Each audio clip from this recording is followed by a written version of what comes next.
ladies and gentlemen, my name is Kevin Jackwitz. This is the Kaged match, and this is going to be a review for NXT for 10/9/19. You had an abysmal Raw, an abysmal Hell in a Cell, and so they really needed NXT to step up and make this amazing.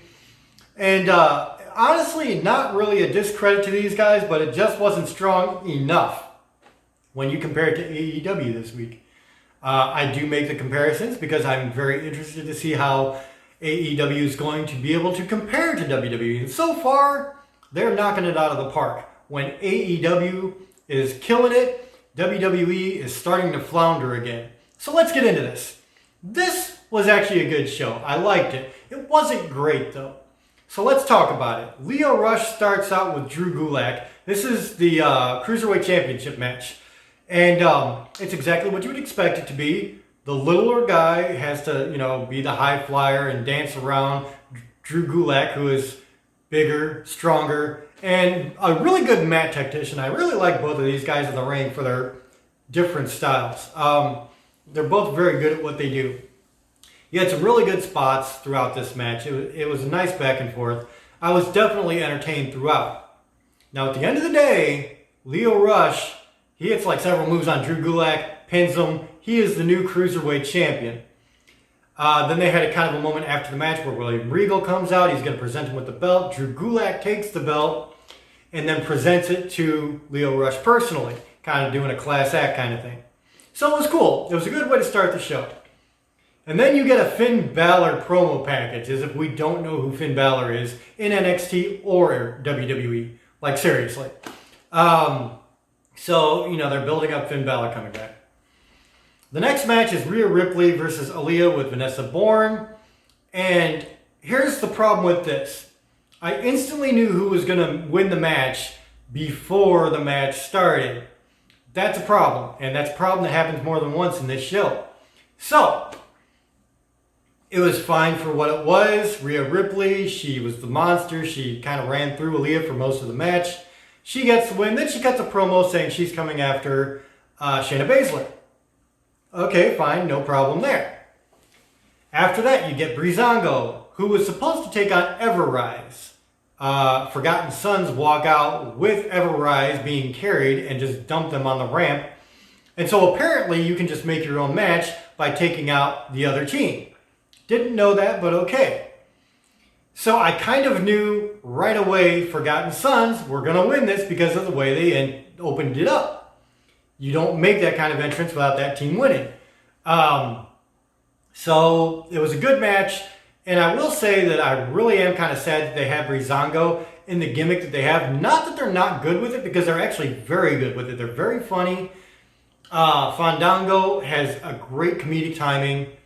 But they are very good in-ring performers. They really are, both of these guys. Tyler Breeze, Fandango, just way more than what they're getting. And so, it is what it is. You know how WWE does. At the end of the day, the Forgotten Sons win after a very good match. And that's what it was. You get a Keith Lee promo package. He's going up against Dominic again. And they're trying to build up that fight. And it was a good fight last week. It really was. Keith Lee and Dominic, I forget how to say his last name. It's pretty crazy. But, yeah, they were a good match. They really were. So then you get Boa versus Cameron Grimes. This is the third match in a row I was able to tell the winner before the match ever started. That's a problem. Now you see why it's a problem, because when you're too predictable, you just lose interest. You start to tune out. So I knew it was going to be a fast win, and that's exactly what it was. Cameron Grimes does the stomp, gets the win. Killian Dane comes out for some reason, and Cameron Grimes just takes off, and Killian Dane runs through Boa and slams him into the announcer's desk. No big deal there. Then you get Damian Priest, who cuts a pretty decent promo, talking about how if you want to make a name for yourself, you got to pick somebody who's made a name for themselves. And that's why he's attacked Pete Dunne.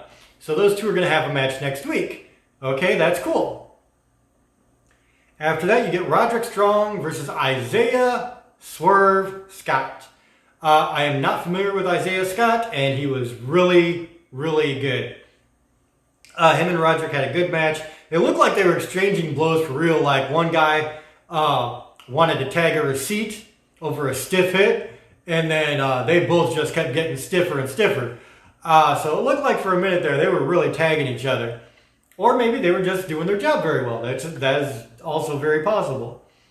So good match, stiff match, entertaining. Eventually Undisputed Era comes down because Isaiah's apparently doing too good. They distract him. Roderick Strong was able to hit a few moves, then on Swerve, and gets the win. Undisputed Era is then in the ring. Adam Cole starts cutting a promo about how he's not worried about Finn Balor or Ciampa, and how Undisputed Era, no one's taking their belts away. At which point, Velveteen Dream is on this weird pedestal raised above the ring, coming through the crowd, and he cuts this promo that I'm going to be very honest, I really didn't like parts of. And here's why. AEW, they're naturally a little bit edgier. They've just got this edge to them that WWE has lost. And so WWE is trying to match edginess, but in very stupid ways. Velveteen Dream puts up a picture of Roderick Strong, and he's got the North American Championship wrapped around his waist, and other than that, he's completely naked. And then Velveteen Dream says, once I take your title away, everybody's going to see how short you come up or whatever. And so he snaps his fingers, and the belt disappears from this picture. Roderick Strong is naked, except there's nothing there for a penis. But it was, I don't know, man. Like when you're talking about edginess and the fact that there's still kids in that audience too, and just everything about it, dude. It was kind of cheesy. It was just trying to push the envelope. I don't know if it worked for me. I don't know that I liked it. But after that, Ciampa, while Velveteen Dream is still on his pedestal, walks down to the ring. All of Undisputed Era leave because he's got his crutch and he grabs a steel chair. Then he sits down in the ring on the steel chair and he just simply says something like, "Hey Goldie, I'm back," or something like that, something to that extent. After that, you get Dakota Kai versus Bianca Belair. Dakota Kai just returning from injury. Bianca Belair, really strong women's athlete, so I wasn't sure which way they were going to go with this. I thought it was a pretty good back and forth. Of course, Dakota Kai doing the kicks and making them look really good. Bianca Belair, highly athletic. So I wasn't entirely sure they'd go with Bianca Belair. She's very strong looking for sure. And then she cuts a promo, Bianca does, saying that if anybody's going to get to Shayna Baszler, they have to go through her. So apparently they're building up to something there. Then you get the Dominic promo, which is the other side of the Keith Lee promo, talking about their match coming up, the rubber match. And then that leads into the last match of the night, Walter versus Kushida. Now, I've never seen either one of these guys. I'm not familiar with either one of their work. So Kushida, smaller guy, highly athletic again, got a lot of crazy moves. Walter is just a tank. He's big, he's strong, but I'll be honest, he's kind of a lumbering ox to me. He's just a big guy, and sometimes that just doesn't work for me. I'm not necessarily attracted to the big guys as far as wrestling matches go. And the crowd was into it. They were really going nuts at points. I was not as into it, if I'm being honest. It was good. It was not great. It kept me looking at the match, but it didn't draw me in. So, I mean, I don't know either one of these guys' style outside of this match. This is all I've ever seen. So it was okay for me. It wasn't great. So that was the end of NXT. And when you compare it to everything else, I mean, it just kind of falls flat. And I hate to say that, but it's just the way it is. So, I mean, the Velveteen Dream thing, didn't like that. Everything was way too predictable. Ripley, Forgotten Sons, Cameron Grimes. If I can call the match before it starts, and that's how it turns out, there's an issue. I'm sorry. I did have a couple of good matches, though. I did like the Cruiserweight Championship match, and Roderick Strong and Isaiah Swerve Scott were really good. But I feel like after Raw and after Hell in a Cell, they really needed to do something, because this is still WWE. And they didn't. And so for that reason, it's going to get a 6 out of 10.